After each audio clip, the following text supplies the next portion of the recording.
Hello again, loved ones. This is Matt Stevens, and I am doing super fantastic and hoping that you are also doing super fantastic. Excuse me. Because if you're not, well, then you should be. So there's that.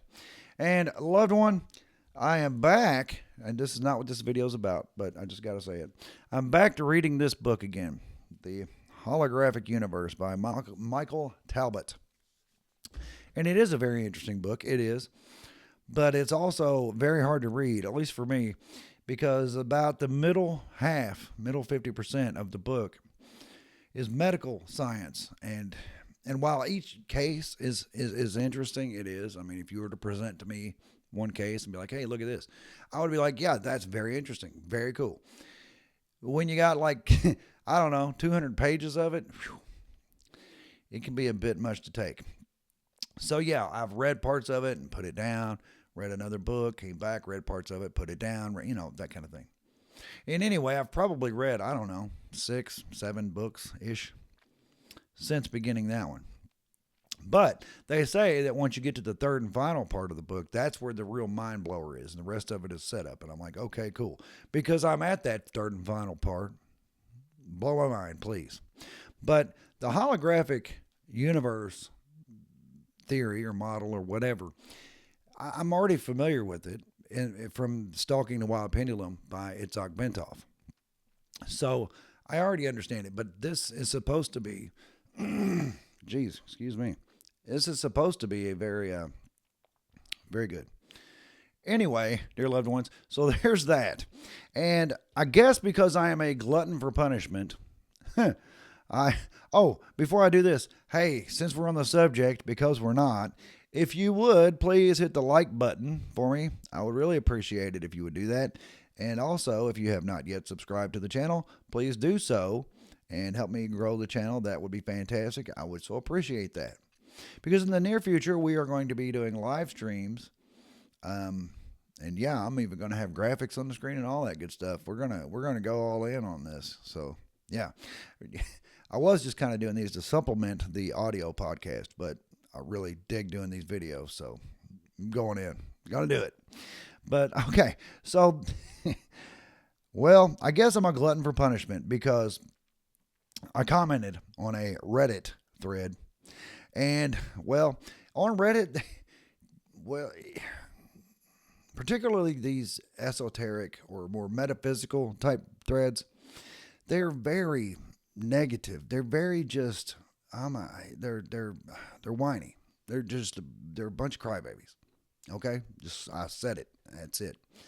So I'm not going to get into the whole thing about the thread because of that, but I do want to I guess preface what I'm going to say next by reading you this little comment that I made. So here's this. It said, I'm so thankful you posted this. This sub is crammed so full of a bunch of negative Nancy, Debbie Downer types that I had just about given up on it. The human collective is on a very negative trajectory, and most will have to cycle through this construct again. Then there are those who are truly awakening and are separating themselves from the collective. The awakened ones will not be wanted here anymore. The awakened ones will not be wanted here anymore anyway, so our departure will be mutually welcomed.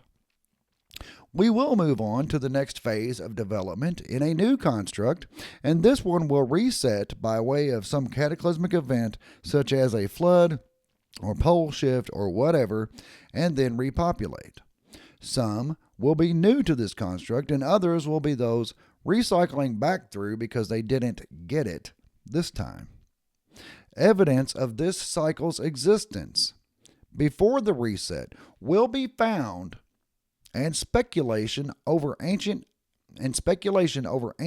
advanced civilizations will abound, just like they do when we find evidence of past runs and resets of this construct now. Like on a computer server when it is reset, evidence of its previous use, artifacts, can be found if you know how and where to look. We will be off on a new adventure.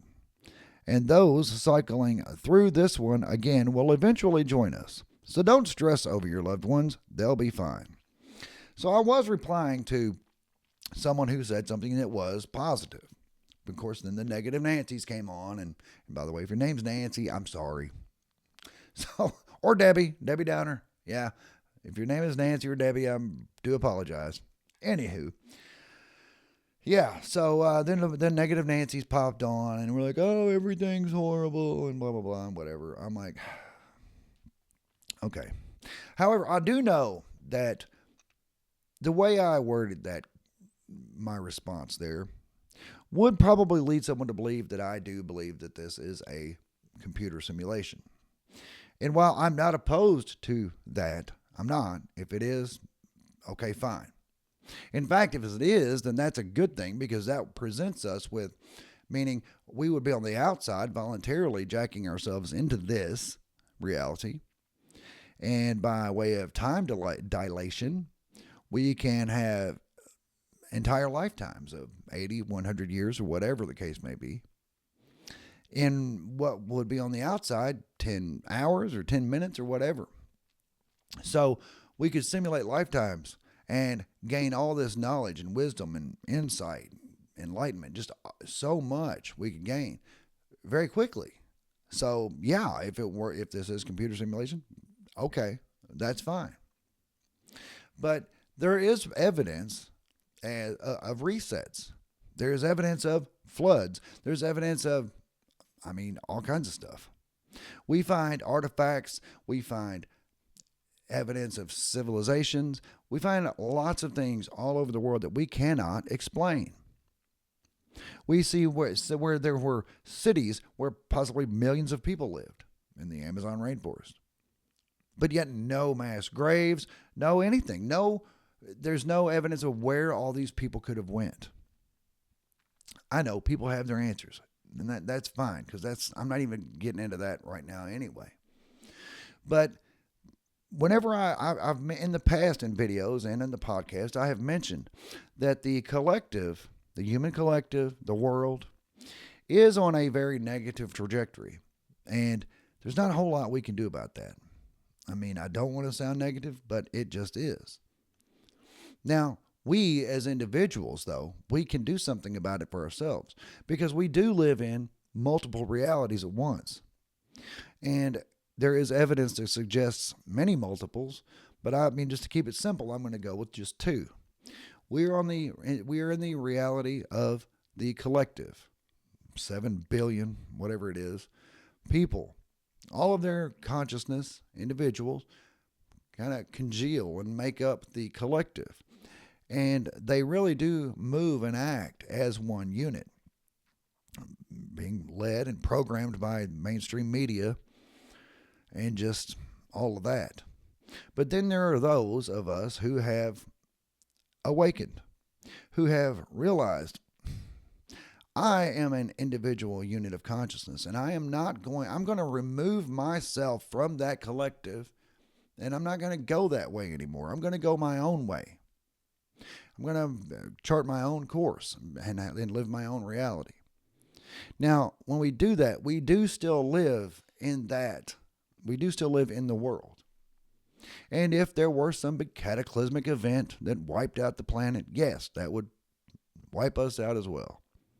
However, in day-to-day and everyday life, you can go that way with all the fear and the anxiety and all of that comes with being part of the collective and all the negativity that is involved in that. Or you can say, nah, I'm going this way. I'm going to chart my own course, as I said. I want to manifest a beautiful life. Whatever this construct is, it is conducive to manifestation. It is conducive to reprogramming. And that's why I do sometimes think maybe it is a computer simulation, because reprogramming is very possible. In fact, it happens all the time. There's the placebo effect. Placebo effect could not happen in what we call real reality. In a real reality, placebo effect could not happen, meaning if someone had an affliction and there was some disease in their body, you could give that person a medicine which would then reverse those effects. Okay. And then they would be healed. But a placebo, meaning it's causing their belief that they are healed to heal them. That is programming. That is my belief is changing this affliction and nothing else. No chemical reaction going on to make it go away. That is changing the programming based on belief. Or the Mandela effect. The Mandela effect, again, I said recently in a video, Mandela effect could not happen in what the mainstream tells us is a real reality. The Mandela effect implies a programming changes on the fly.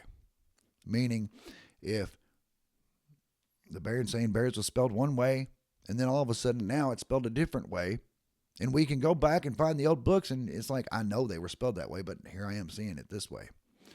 Or C-3PO's leg. That's one of my favorite ones, personally. There are thousands of Mandela effects. And further, there are people who are having personal Mandela effects now. None of that could be possible in a real reality. That is only possible in a reality that is changeable, programmable, malleable. So that leads us to believe that we can manifest. This reality, this realm that we live in is conducive to being a co-creator, is conducive to creating your own reality. Didn't say it was easy. In fact, it's rather hard, but it is possible. And once we become aware of that, as I say, if I have a message at all, my message is awareness is key. Once we become aware of these things, that's when we are empowered. Because once we become aware of things, we can then make the necessary changes. We can then do the things that we need to do to manifest whatever it is that we want to manifest. But yes, when I talk like I did in that particular post on Reddit, which I was asking for a negativity to bombard me, because that's just how Reddit can be, especially on those metaphysical threads. Yeah. Anyway, I'm not getting back into that. But yeah, as I said in that, there is if this world were hit with some cataclysm that destroyed the entire planet, well, yes, we're going to be a part of that. However, with our awakening, with our awareness, this is most likely, this will be our last go round here. Once this incarnation is over, we will be moving on to something else. We will have graduated out of this because we will have realized our true power as co-creators. Anyway, loved ones, yeah, that's what I got. And I am going to continue reading The Holographic Universe by Michael Talbot because the third part is supposed to be what I'm going for. And hopefully I will have more insight from that. I really hope so, because it's been a journey all by itself reading that book. And I do recommend it. I do, especially if you're into that kind of, the medical science and stuff. So anyway, yes, loved one, if you did not already, please hit the like button. I would really appreciate it if you would do that. And also, if you have not subscribed to the channel yet, please do so, and that we can grow it. And when we start doing some live streams, it's going to be really interesting. I think it will be. We're going to have some really good discussions. That's going to be great. Yeah. So anyway, and share this video with someone if you think they may be interested in it. I would really appreciate that as well. So, dear loved one, find me on X if you would. The link is in my bio or whatever they call it. Matt Stevens, MSA on X.